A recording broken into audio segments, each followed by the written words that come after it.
یہ شداد کی کہانی ہے جس نے زمین پر جنت بنانے کی ٹھان لی تھی۔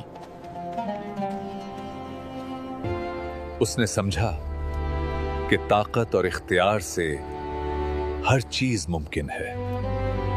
اس نے حکم دیا کہ ایک عظیم شہر بنایا جائے جو دنیا میں کسی نے نہ دیکھا ہو۔ ہر طرف فرمان بھیجا گیا کہ خزانے، مزدور اور ماہر کاریگر جمع کیے جائیں۔ دور دور سے سونا، ریشم اور قیمتی سامان قافلوں کے ذریعے لایا جانے لگا۔ صحرا کے درمیان ایک عظیم شہر کی بنیاد رکھی گئی، جہاں کبھی صرف ریت اور خاموشی تھی۔ اونچے ستون کھڑے ہونے لگے جن کی شان دور سے دیکھنے والوں کو حیران کر دیتی تھی۔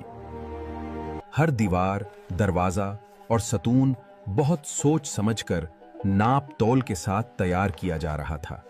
نہریں بنائی گئیں تاکہ پانی کو دور تک باغات اور بستیوں تک پہنچایا جا سکے۔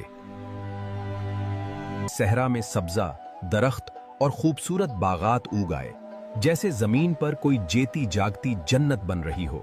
دروازے، دیواریں اور نقش و نگار اس قدر حسین بنائے گئے کہ ہر چیز شان و شوکت سے بھر گئی۔ وقت گزرنے کے بعد وہ شہر مکمل ہو گیا، جسے دیکھ کر لوگوں کو واقعی دنیا کی جنت محسوس ہوتی تھی۔ شداد کو خبر دی گئی کہ شہر تیار ہو چکا ہے اور اب وہ خود جا کر اسے دیکھ سکتا ہے۔ شداد اپنے لشکر اور شان و شوکت کے ساتھ اس شہر کی طرف روانہ ہوا جسے وہ زمین کی جنت سمجھتا تھا۔ دور صحرا کے پار شہر چمکتا ہوا نظر آنے لگا اور قافلہ اسے دیکھ کر مزید جوش کے ساتھ آگے بڑھنے لگا۔ قافلہ آہستہ آہستہ اس شاندار دروازے کے قریب پہنچا جہاں سے وہ اپنے بنوائے ہوئے شہر میں داخل ہونا چاہتا تھا۔ اب بس چند قدم باقی تھے کہ وہ اندر داخل ہو جاتا، مگر تقدیر نے اس دروازے کے آگے ہی اسے روک لیا۔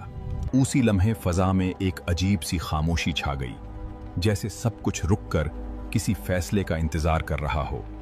آسمان کا رنگ بدلنے لگا اور ٹھنڈی، بھاری ہوائیں شہر کے اوپر جمع ہونے لگیں۔ اچانک تیز ہوا چلی، ریت اڑنے لگی اور سب کو محسوس ہوا کہ کچھ غیر معمولی ہونے والا ہے۔ شہر کی چمک ماند پڑ گئی اور وہ عمارتیں جو فخر کا سبب تھیں آہستہ آہستہ ریت اور دھند میں چھپنے لگیں۔ شداد دروازے تک تو پہنچ گیا، مگر اللہ کے فیصلے نے اسے اندر قدم رکھنے کی مہلت بھی نہ دی۔ جہاں کبھی ایک شاندار شہر تھا، وہاں اب بس خاموش ریت کے ٹیلے رہ گئے ہیں جو انسان کے فخر کا انجام سنا رہے ہیں۔ یہ سبق ہے کہ غرور انسان کو مٹا دیتا ہے، اور جو اللہ سے ڈر کر عاجزی اختیار کرے، اصل کامیابی اور